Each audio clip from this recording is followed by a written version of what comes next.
श्रीमद् वाल्मीकीय रामायण अरण्यकांड 54वां सर्ग 30 श्लोक। सारांश।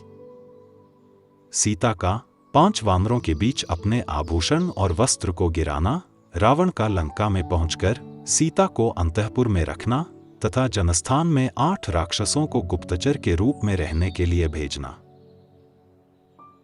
आरंभ। ओम श्री गणेशाय नमः।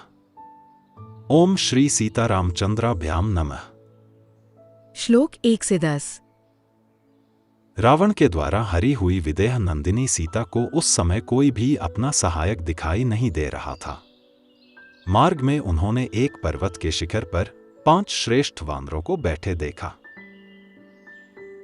तब सुंदर अंगों वाली विशालोचना भामिनी सीता ने यह सोचकर कि शायद ये भगवान श्रीराम को कुछ समाचार कह सकें, अपने सुनहरे रंग की रेशमी चादर उतारी और उसमें वस्त्र और आभूषण रखकर उसे उनके बीच में फेंक दिया।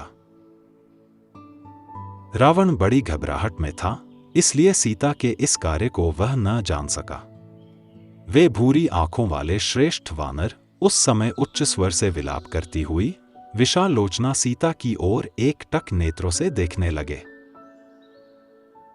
राक्षस राज रावण पंपा सरोवर को लांघकर रोती हुई मैथिली सीता को साथ लिए लंकापुरी की ओर चला जा रहा था। निशाचर रावण बड़े हर्ष में भरकर सीता के रूप में अपनी मौत को ही हर कर लिए जा रहा था। उसने वैदेही के रूप में तीखे दाढ़ वाली महाविशैली नागिन को ही अपनी गोद में उठा रखा था। वह धनुष से छूटे हुए बाण की भांति तीव्र गति से चलकर आकाश मार्ग से अनेकानेक वनों, नदियों, पर्वतों और सरोवरों को तुरंत लांघ गया। उसने तिमी नामक मत्स्यों और नाकों के निवास स्थान एवं वरुण के अक्षय गृह समुद्र को भी, जो समस्त नदियों का आश्रय है, पार कर लिया। विदेह नंदिनी जगन्माता जानकी का अपहरण होते देखकर वरुणालय समुद्र को बड़ी घबराहट हुई। उससे उसकी उठती हुई लहरें शांत हो गईं। उसके भीतर रहने वाली मछलियों और बड़े बड़े सर्पों की गति रुक गई। उस समय आकाश में विचरने वाले चारण इस प्रकार बोले, अब दशग्रीव रावण का यह अंतकाल निकट आ पहुंचा है। तथा सिद्धों ने भी यही बात दोहराई। श्लोक 11 से 20। सीता छटपटा रही थी। रावण ने अपनी साकार मृत्यु की भांति उन्हें अंक में लेकर लंकापुरी में प्रवेश किया। वहां पृथक पृथक विशाल राजमार्ग बने हुए थे। पुरी के द्वार पर बहुत से राक्षस इधर उधर फैले हुए थे तथा उस नगरी का विस्तार बहुत बड़ा था। उसमें जाकर रावण ने अपने अंतःपुर में प्रवेश किया। कजरारे नेत्र प्रांत वाली सीता शोक और मोह में डूबी हुई थी। रावण ने उन्हें अंतःपुर में रख दिया, मानो मयासुर ने मूर्तिमती आसुरी माया को वहां स्थापित कर दिया हो। इसके बाद दशग्रीव ने भयंकर आकार वाली पिशाचिनों को बुलाकर कहा, तुम सब सावधानी के साथ सीता की रक्षा करो।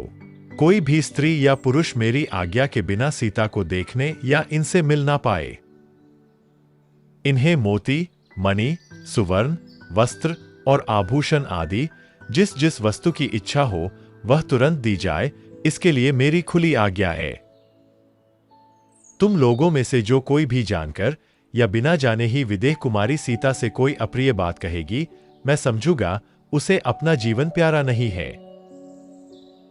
राक्षसियों को वैसी आज्ञा देकर प्रतापी राक्षसराज अब आगे क्या करना चाहिए, यह सोचता हुआ अंतःपुर से बाहर निकल गया और कच्चे मांस का आहार करने वाले 8 महापराक्रमी राक्षसों से तत्काल मिला। उनसे मिलकर ब्रह्माजी के वरदान से मोहित हुए महापराक्रमी रावण ने उनके बल और वीर्य की प्रशंसा करके उनसे इस प्रकार कहा, वीरों, तुम लोग नाना प्रकार के अस्त्र शस्त्र साथ लेकर शीघ्र ही जनस्थान को, जहां पहले खर रहता था, जाओ। वह स्थान इस समय उजाड़ पड़ा है। श्लोक 21 से 30। वहां के सभी राक्षस मार डाले गए हैं। उस सूने जनस्थान में तुम लोग अपने ही बल और पौरुष पर निर्भर होकर भय को दूर हटाकर रहो। मैंने वहां बहुत बड़ी सेना के साथ महापराक्रमी खर और दूषण को बसा रखा था, किंतु वे सब के सब युद्ध में राम के बाणों से मारे गए हैं। इससे मेरे मन में अपूर्व क्रोध जाग उठाए और वह धैर्य की सीमा से ऊपर उठकर बढ़ने लगाए। इसीलिए राम के साथ मेरा बड़ा भारी और भयंकर वैर ठन गया है। मैं अपने महान शत्रु से उस वैर का बदला लेना चाहता हूं। उस शत्रु को संग्राम में मारे बिना मैं चैन से सो नहीं सकूंगा। राम ने खर और दूषण का वध किया है। आथ मैं भी इस समय उन्हें मारकर जब बदला चुका लूंगा, तभी मुझे शांति मिलेगी। जैसे निर्धन मनुष्य धन पाकर संतुष्ट हो जाता है, उसी प्रकार मैं भी राम का वध करके शांति पा सकूंगा।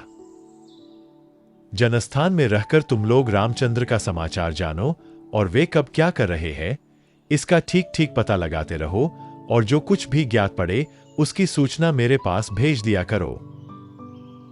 तुम सभी निशाचर सावधानी के साथ वहां जाना और राम के वध के लिए सदा प्रयत्न करते रहना। मुझे अनेक बार युद्ध के मुहाने पर तुम लोगों के बल का परिचय मिल चुका है, इसीलिए इस जनस्थान में मैंने तुम ही लोगों को रखने का निश्चय किया है। रावण की यह महान प्रयोजन से भरी हुई प्रिय बातें सुनकर वे आठों राक्षस उसे प्रणाम करके अदृश्य हो एक साथ ही लंका को छोड़कर जनस्थान की ओर प्रस्थित हो गए। तदनंतर मिथिलेश कुमारी सीता को पाकर उन्हें राक्षसियों की देखरेख में सौंपकर रावण को बड़ा हर्ष हुआ। श्रीराम के साथ भारी वैर ठानकर वह राक्षस मोहवश आनंद मानने लगा। इस प्रकार श्री वाल्मीकि निर्मित आर्ष रामायण आदि काव्य के अरण्यकांड में 54वां सर्ग पूरा हुआ। Presented by Dr. T.K. Bansal, a blind scientist. Please like and share this video, and don't forget to subscribe my channel. Jai Shri Ram.